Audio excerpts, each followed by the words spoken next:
Hey, Brandon here. Welcome to the channel and thanks for tuning in. Got another 2024 rookie report here for you today. We're going to discuss Malik Washington, Virginia wide receiver. He's a 5-year player headed to the NFL draft. He's going to be one of the smaller receivers in the draft at 5'8", 191 pounds. But as we know, the NFL, man, they're going towards these smaller, more twitchy kind of athletes. So it's going to be interesting to see where he gets drafted in the NFL draft. And my podcast co-host, Jason DiRienzo, and I, we're going to break it all down for you, go over his PFF grades, his scouting report, his draft capital. Where's he going to be picked in your rookie drafts, and a couple player comps for you as well. So buckle up. If you play Dynasty, you play Fantasy, and you're looking for a YouTube channel out there that's going to look at the 2024 class in depth, man, hit that subscribe button. And shortly after the draft, we're going to be getting right into the 2025 draft class, doing profiles and breaking down with film breakdowns and all sorts of good stuff.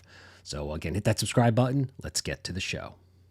All right, guys, we're going to continue with our rookie reports here. All right, Jason, let's talk about Malik Washington. Really excited to talk about Malik Washington. All right, he's in my top 20 wide receiver ranks. I love this kid. He's kind of like a Malachi Corley kind of player, right? For you guys that maybe don't know much about Malik Washington, I'm going to give you a little history lesson here. He played 4 years at Northwestern, and then he went to Virginia and just exploded with a great season. He actually set single season receiving records for Virginia college program just in 1 year as an incoming transfer, which is amazing. He posted 100 plus yard games in 10 of his last 11 games. So, I mean, he was just super, explosive and everything. We're going to get into that. So let's talk about his career stats again. I mean, at Northwestern, he was a player, who really didn't do much. He was sprinkled in here and there, but he went to Virginia. He was interviewed by Steve Smith. He's got a YouTube channel on here on YouTube as well.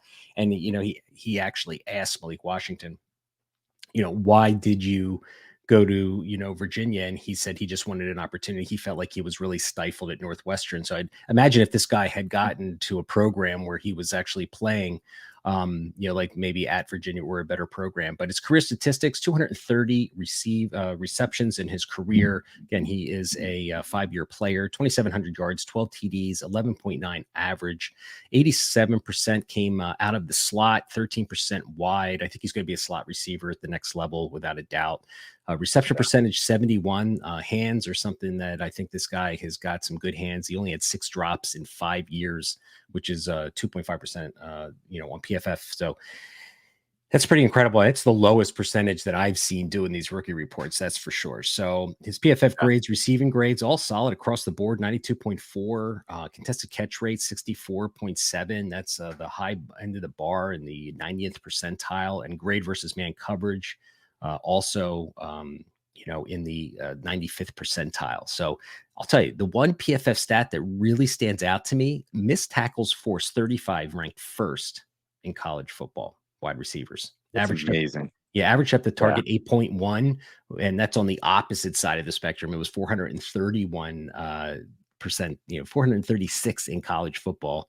And yards after the catch, 6.4. He was probably above average, ranked 112th. So, the season at Virginia was just incredible. Yeah. I mean, he's a dynamic weapon. Do you want me to get into the scouting report a little bit? Yeah, sure. Go ahead. Yeah, go ahead. I mean, initially, you just see the explosive nature when he has the ball in his hands. I mean, right off the release, you see that instantaneous burst. He doesn't waste any movement, doesn't waste any time. You could tell that he knows exactly where he's trying to go, exactly how he's going to manipulate.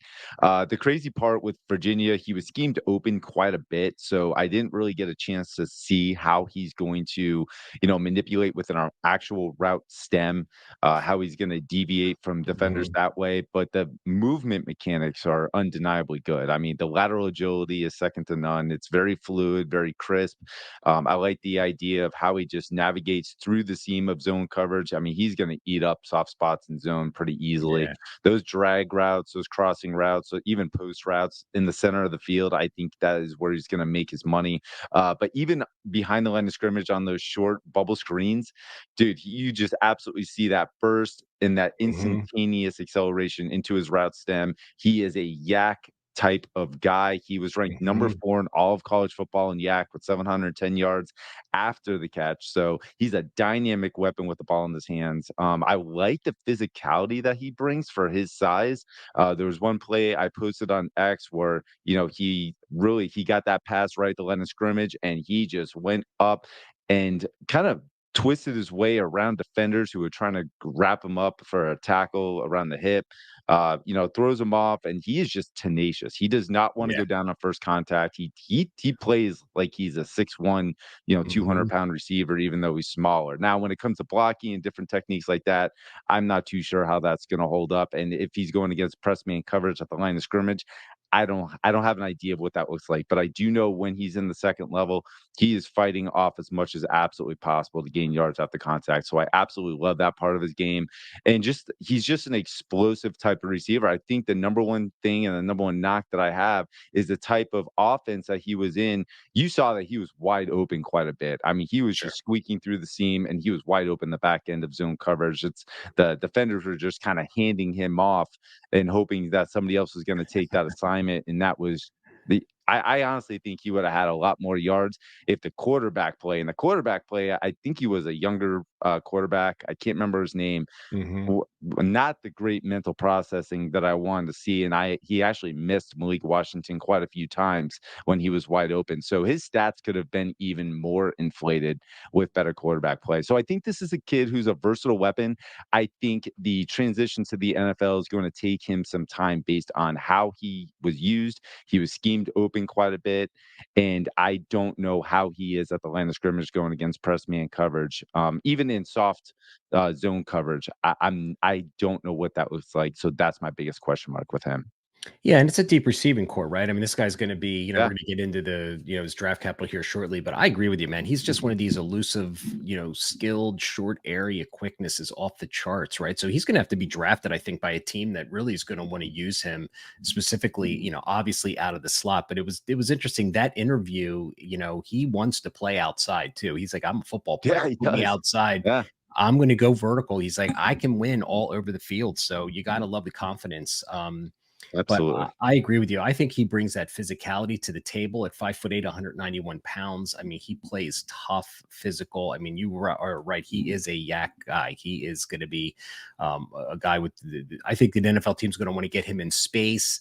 Put him, Mhm. where he's kind of rolling. Maybe always in motion with those jump. It seems like a new trend in the NFL that you got a receiver coming around the back of the quarterback, and he's got that run. He's already got the Yeah, he's the already endo round. starting. Yeah, the end around. He's running his route already. Yeah, So the goal is to get this guy in space, get the ball in his hands, close to the line of scrimmage, and let him eat and feast with that elusiveness and his, like you said, his acceleration and stuff. So, but you're right. He's one of these players that are schemed open, and we see that a lot in college football. There's just a lot of guys that yeah, are schemed open that in bunch formations and wide receiver screens that like pad these stats that we see.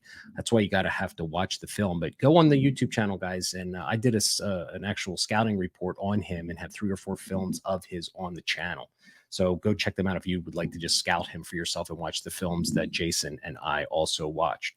As far as draft capital, I mean, he's a clear day 3 guy. yeah. I'm thinking 5th, 6th round. Is that what you're kind of thinking? Yep, What do you? that's exactly where I would peg him, 5th, 6th round. Yep. Yeah. Okay. And as far as a rookie draft, I think you and I just did a rookie draft and we went through 3 rounds. He was not selected. I did 2 more rookie drafts. I'm doing mock drafts all the time with my dashboard subscribers as well as, on X and stuff like that. And I mean, he's not sniffing the 3rd round. So he's going to be a, 4th, 5th round rookie pick. And, if you like his film, he's going to be one of those guys that you're going to target, right? His landing spot, I think, is going to be really dependent as well Oh, yeah. to see how he is used, because as we say, opportunity is really everything for especially day 3 picks and stuff. What is their Yeah. opportunity to get on the field? I like my comp. I'm usually very skeptical of my comp sometimes, but this one I really like. I like it, like Wandale Robinson. He reminds me of. Now Wandale Robinson had the vertical ability at Ole Miss that was like really unique. Malik Washington gets the ball really a lot quicker, closer to the line of scrimmage than Wandale Robinson. But the reason I like the comparison is what they did, their physical toughness for their size, And I Mhm. like Wan'Dale Robinson at the Giants this year. He came off that ACL injury. He's a sleeper for me in dynasty leagues. I think he could be a sneaky player. He had a really productive last 3 or 4 games as a Giant, but he's my comp. But I think Wan'Dale Robinson could be a wide receiver 3 on that Giants team. And I think Malik Washington, if he finds himself in the right spot, can get on the field, will be a useful weapon, in the NFL, and may, be a flex option for our dynasty team. Who's your comp?